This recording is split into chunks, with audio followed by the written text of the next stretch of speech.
My name is Josh Ravichandran, and I'm part of Dr.Kota's ENGI 1331 class, and I'm a chemical engineer working on a chemical engineering project 2.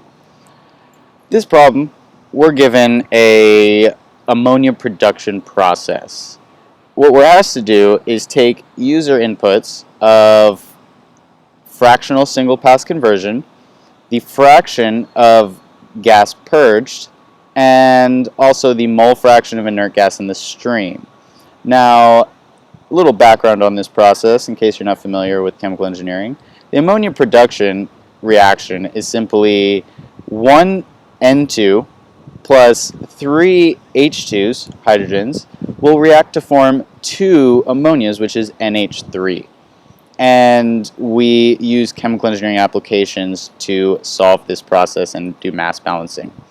So this is important for engineers to do because processes like this are used for production of almost everything and anything. If one spec could be off, then a company could be spending millions or billions of dollars on energy alone that would be going to waste, meaning that they're less competitive in the market. So very useful for engineers and production managers. Now, this problem, we are told a few things. We're told that in every place of this flowchart, ammonia is only in this stream, leaving the condenser, and the stream post-reactor. Also, we're told that everywhere the nitrogen and hydrogen are in a stoichiometric ratio, meaning that there are 3 moles of hydrogen for every 1 mole of nitrogen. So, with that being said, we have our composition of our feed stream. We know the mole fraction of inert gas is this XIO, which is a symbol for inert gas, and for this to be the actual total moles here, we have to have a basis of 1 mole written here. Now we know that nitrogen and hydrogen sum up to be the difference of what is not inert gas, so 1 minus XIO. Now that 1 minus XIO is in a 3-to-1 ratio, so out of every 4 parts of 1 minus XIO, 1 of them is nitrogen, 3 of them are hydrogen. Just shown here, 1 minus XIO divided by 4. 1 part nitrogen, 3 parts hydrogen. Next, we go to the reactor stream. The reactor stream, we create 2 unknown variables. The reason we create 2 and not 3 is because we have a relationship between nitrogen and hydrogen that they're always in a 1-to-3 ratio. So if we have nitrogen, we have hydrogen. And if we have the hydrogen value, we also have nitrogen, vice versa. But these are unknown because we are not sure of the amount coming in from the recycle stream yet. So we continue the process until we can do that.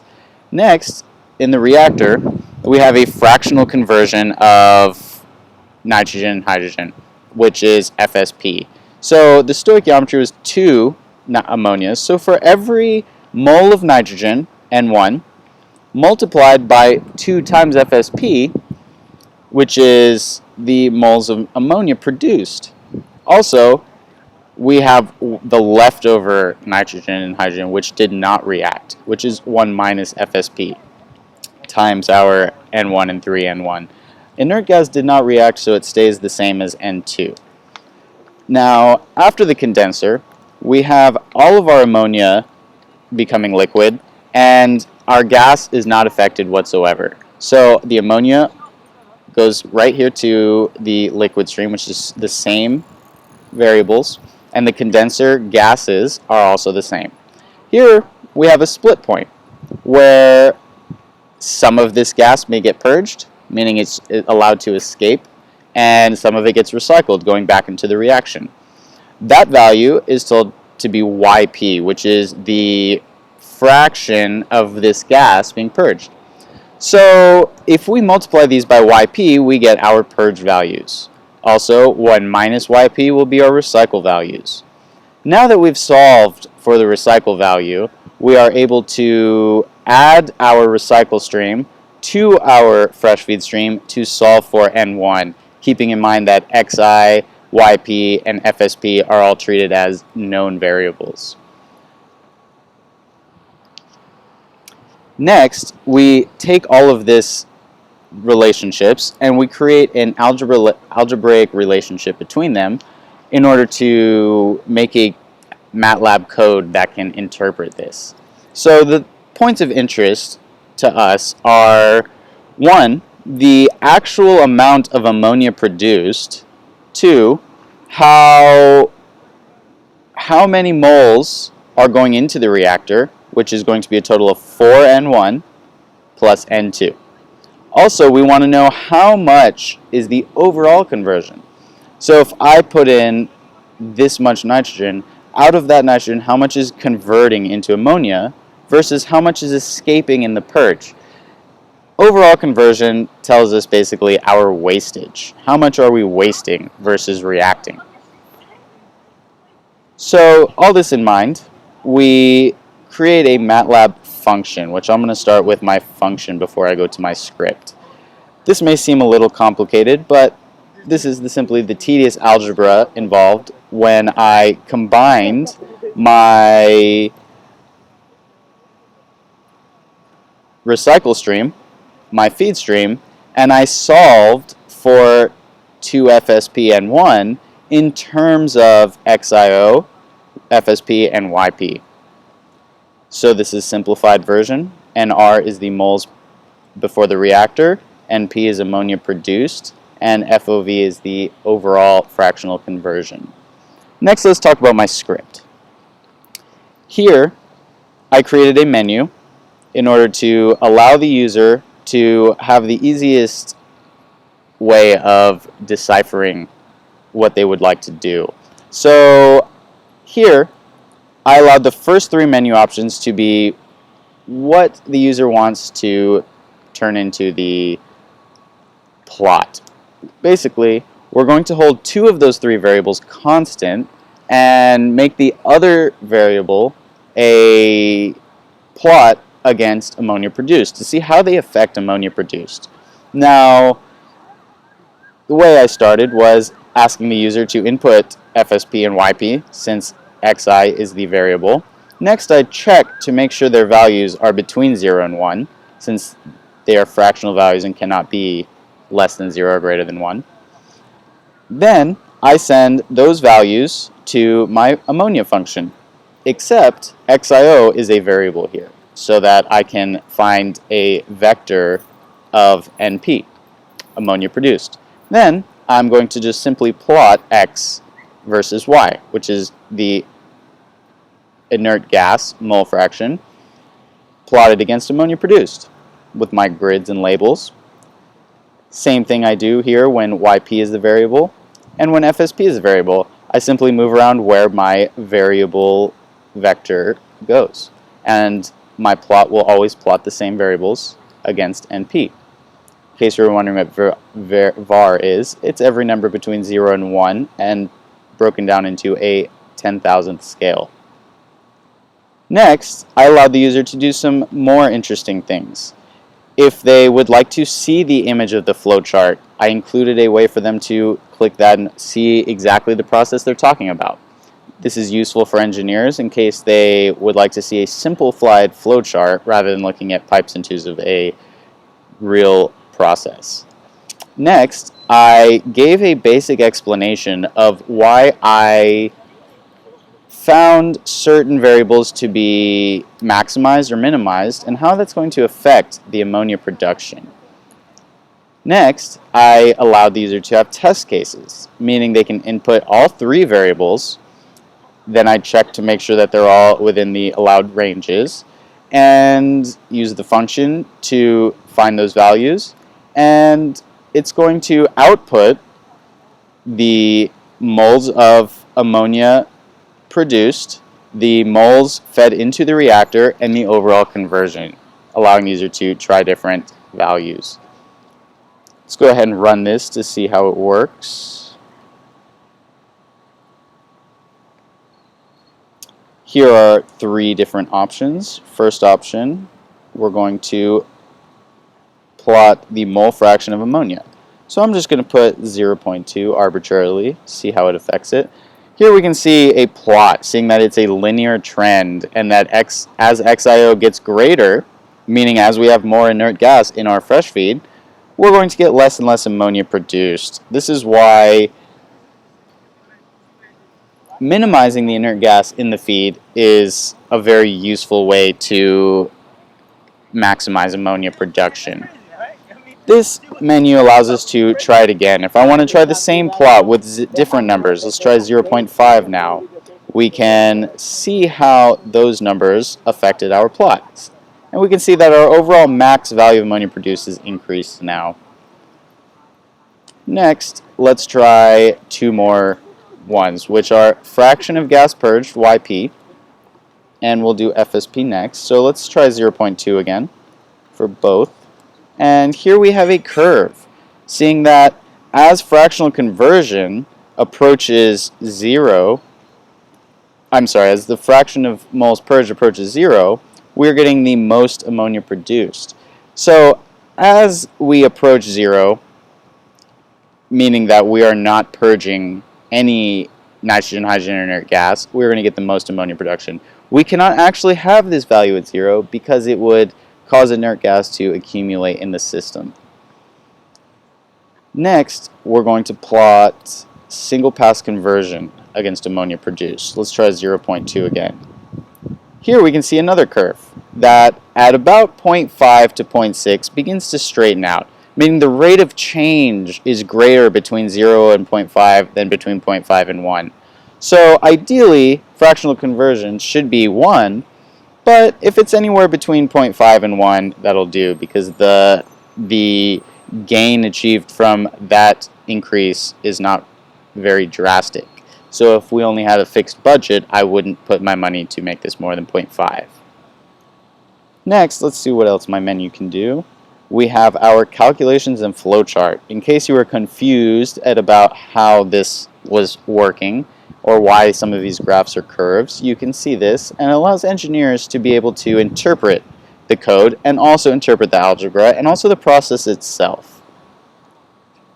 Next, I allowed an optimization code. This is basically just a summary of my observations of these plots, just telling the user which should be minimized and maximized and maybe why it should be maximized.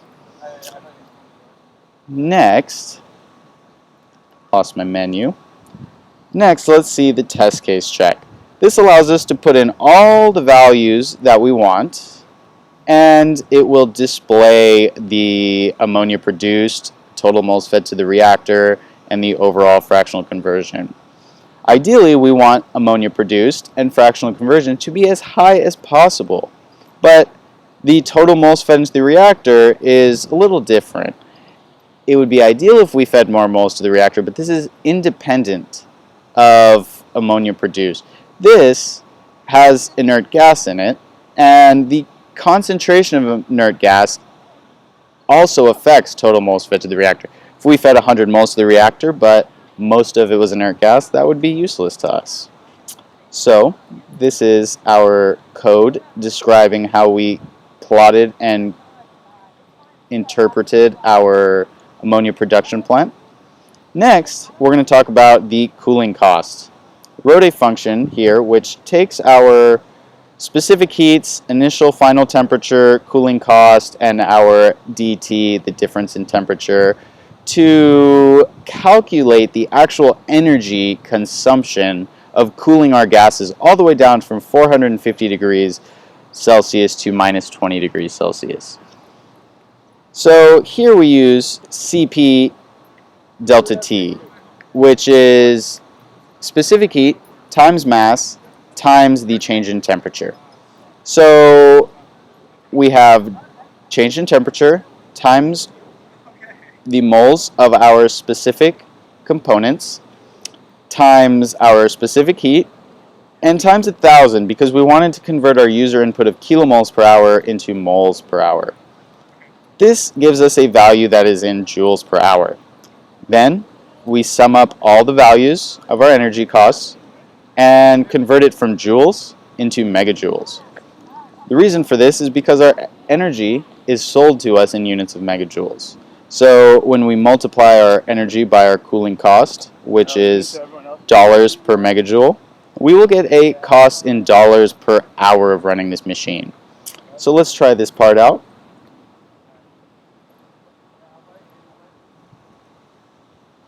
Say the theoretical molar flow rate in kilomoles per hour is 100.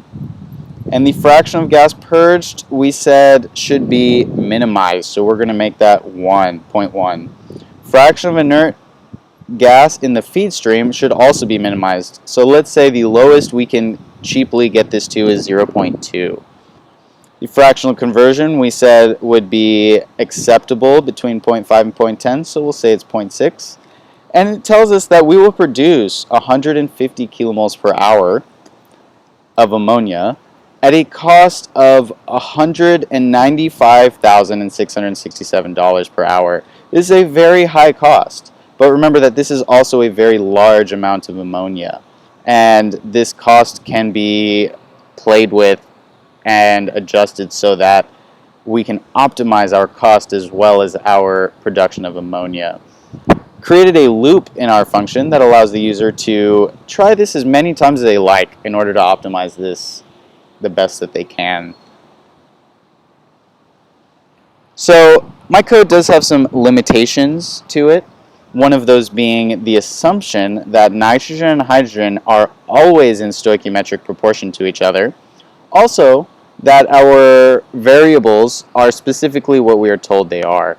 This could be overcome by using sensors to plug directly into the code that's giving a live reading for all these values, or the function itself could be turned into a code for a machine. The next limitation I found was the units.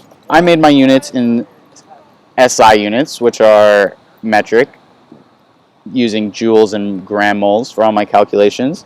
Some American engineers may prefer to use pound moles or even horsepowers or another form of energy units to calculate the cost. But other than that, I designed the program so that the user could adjust the menu as they desire. Maybe not just any user, but someone who understands the code could understand that within each menu option, you can adjust every menu option as sort of a mini code, allowing it to be very dynamic and adjustable and room for troubleshooting our code as errors may arise. The applications of this code are enormous. Now, this code is designed specifically for our ammonia production process because it has its own set of equations and assumptions, but for this process, we can, as engineers, can test out multiple values in order to find the optimal conditions. Sometimes we don't want to do all these calculations by hand, so having a program allows the user to try this many times until they get what they desire. So that's pretty much it for my code. I hope you enjoyed. Thank you for watching.